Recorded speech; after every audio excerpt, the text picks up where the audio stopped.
Depuis 3 dimanches, nous lisons, pour le 3e dimanche, nous lisons ce qu'on appelle le sermon dans la plaine dans l'évangile de Luc, au chapitre 6, qui commençait par les béatitudes et les malédictions. Et puis dimanche dernier, nous entendions l'appel à un amour qui va jusqu'au bout de l'amour, qui va jusqu'à l'amour des ennemis. Et l'enseignement de Jésus se terminait par « Soyez miséricordieux, comme votre Père est miséricordieux ». Et les paroles que nous entendons aujourd'hui sont la suite de ce que Jésus enseigne. Il nous faut bien comprendre avec l'apôtre Paul que par le baptême, s'est joué quelque chose de radicalement nouveau dans notre vie. Quand je parle du baptême, je veux parler de l'ensemble des 3 sacrements de l'initiation chrétienne, baptême, confirmation, Eucharistie. Ces sacrements par lesquels nous entrons dans une nouvelle relation à Dieu, une relation filiale, puisqu'il nous adopte comme ses propres enfants, il nous rend membres du Fils unique, le Christ Jésus. Par la confirmation, nous recevons la plénitude du don de l'Esprit Saint qui répand en nos cœurs la charité de Dieu. Et par le même sacrement de l'Eucharistie, cette communion à Jésus dans l'Esprit est sans cesse renouvelée, sans cesse nourrie.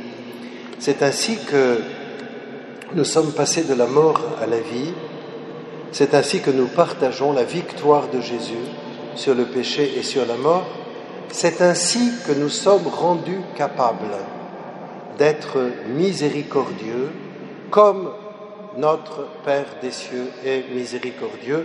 C'est pour cela que l'Église demande à ceux qui se préparent à devenir prêtres qu'ils aient reçu le sacrement de la confirmation en plus du baptême. C'est pour cela que l'Église demande aux fiancés qui se préparent au mariage de recevoir le sacrement de la confirmation en plus du baptême, pour pouvoir être remplis des dons de l'Esprit Saint, afin de pouvoir aller jusqu'au bout de l'amour.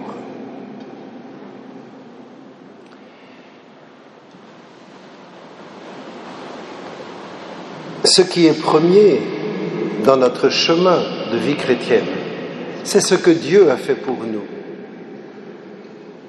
Lorsque Saint Jean, dans sa première lettre, va comme tenter une définition de l'amour, il va nous dire ceci: voici ce qu'est l'amour. 2 points. Ce n'est pas nous qui avons aimé Dieu, c'est lui le premier qui nous a aimés et qui a donné son Fils en victime offerte pour nos péchés. Définition étonnante de l'amour. Ce qu'est l'amour, c'est que Dieu nous a aimés le premier. Et c'est en accueillant cet amour miséricordieux que tout peut se mettre en place. C'est le grand enseignement de Sainte Thérèse. Ce qui est premier, c'est l'amour miséricordieux de Dieu pour chacun de nous. Et c'est cet amour qui transforme nos vies. C'est cet amour que nous donne l'Esprit Saint.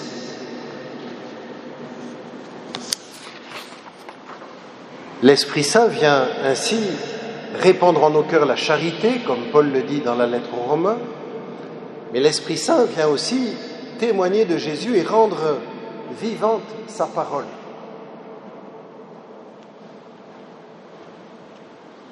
On pourrait dire que c'est l'Esprit Saint qui fait passer la lettre morte des Écritures saintes à l'état de parole vivante qui est prononcée aujourd'hui. C'est aujourd'hui, dans la liturgie, que Jésus dit à chacun de nous: qu'as-tu à regarder la paille qui est dans l'œil de ton frère, alors que la poutre qui est dans ton œil à toi, tu ne la remarques pas?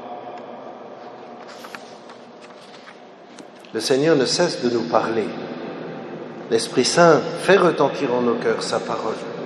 Et c'est cette parole qui peut progressivement nous transformer. Et comme le remarque Thérèse dans une lettre à Céline, Je dis, mais qu'est-ce que ça veut dire, garder la parole? En fait, garder la parole, c'est garder Jésus lui-même. Car Jésus est le Verbe de Dieu qui s'est fait chair. Gardez Jésus. C'est lui le bon arbre qui donne de bons fruits. C'est par lui, avec lui et en lui que nous pourrons donner de bons fruits. C'est par lui, avec lui et en lui que nous pourrons aller vraiment jusqu'au bout de l'amour. Le disciple n'est pas au-dessus du maître, dit Jésus, mais une fois bien formé, chacun sera comme son maître. Nul d'entre nous n'est au-dessus de Jésus. Nul d'entre nous ne sait mieux que Dieu ce qui est vraiment bien. Et ce que Jésus nous demande, c'est de devenir des disciples. Et quand Jésus envoie les apôtres en mission, il ne les envoie pas baptiser, il les envoie faire des disciples. C'est à la fin de l'évangile de saint Matthieu. Chemin faisant, faites des disciples de toutes les nations, les baptisant au nom du Père et du Fils et du Saint-Esprit, leur apprenant à garder tous les commandements que je vous ai donnés, et moi je suis avec vous tous les jours jusqu'à la fin des temps. Le seul impératif, c'est faire des disciples.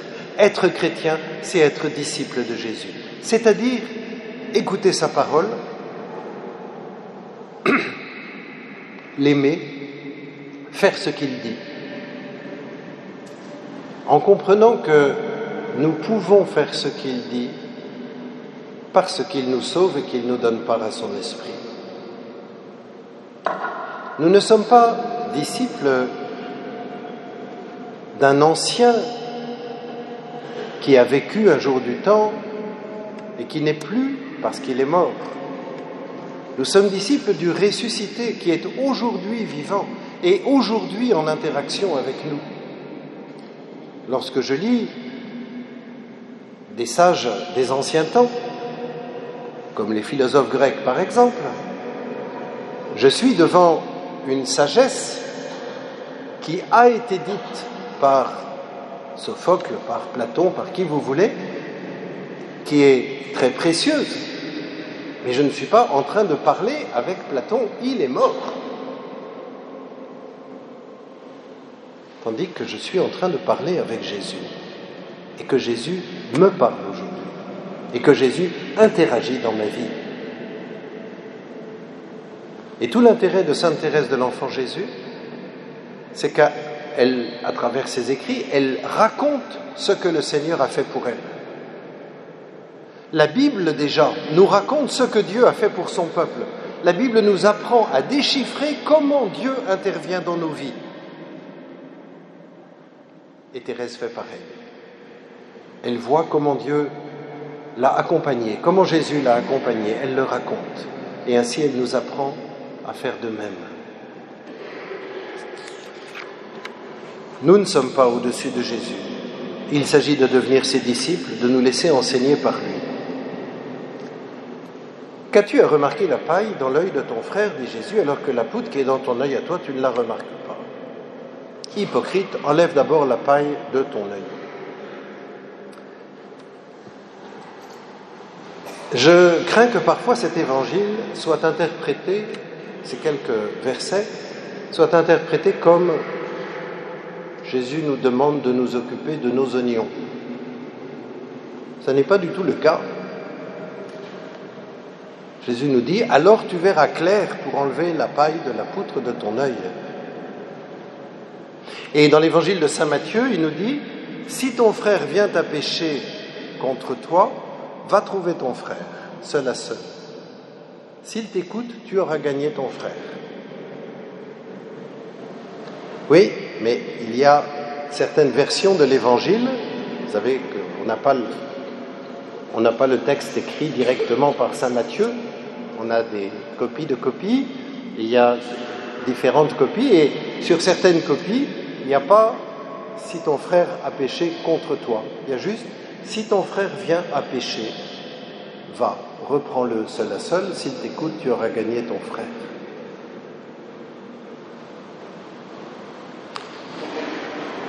Jésus répond par là à la question de Caïn. Caïn qui dit à Dieu de manière arrogante, « Suis-je le gardien de mon frère ?» « Oui, répond Jésus. Oui, tu es le gardien de ton frère. Et dans le mariage, vous serez donnés l'un à l'autre à travers l'échange de vos consentements pour être le gardien l'un de l'autre. À la fois l'aide, mais aussi le gardien de ce frère, de cette sœur qui vous sera donné comme époux, comme épouse par Jésus. Le gardien pour vous entraider à cheminer sur un chemin de sainteté. Nous ne pouvons pas nous désintéresser de la manière dont nos frères vivent. Lorsque Thérèse découvre comment Jésus la sauve dans cette nuit de Noël 86, où elle découvre qu'en un instant, Jésus va réaliser pour elle ce qu'elle n'a pas pu faire en 10 ans, et elle comprend en même temps que Jésus le fait avec elle, pas sans elle. Elle comprend immédiatement alors que ce que Jésus a fait pour elle, il veut le faire pour tous, et alors elle a dans son cœur cet immense désir de travailler avec Jésus pour que tous les hommes soient sauvés. Nous ne pouvons pas nous désintéresser du salut de nos frères, à commencer par ceux qui nous entourent. Mais comment nous aider? Il ne s'agit pas de nous faire la morale. Il s'agit de nous aider à être disciples de Jésus, c'est-à-dire à écouter ce que dit le Seigneur. Je ne corrige pas mon frère en fonction de moi. Je corrige mon frère en fonction de Jésus. Et je ne peux corriger mon frère que si moi, je me laisse corriger.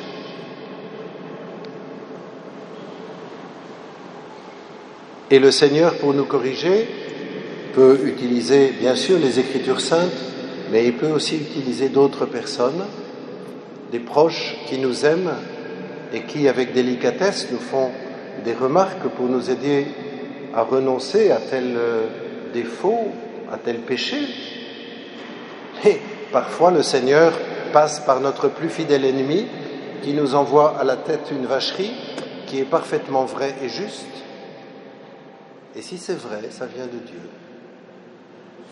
Et si ça vient de Dieu, c'est à recevoir avec action de grâce pour en faire quelque chose, c'est-à-dire pour me convertir. Thérèse va exercer pendant un bout de temps la tâche de maîtresse des novices. Elle décrit cela dans le manuscrit C et je vous lis un extrait de la manière dont elle procède. Elle dit « De loin, cela paraît tout rose de faire du bien aux âmes, de leur faire aimer Dieu davantage, enfin, de les modeler d'après ses vues et ses pensées personnelles. De près, c'est tout le contraire. Le rose a disparu.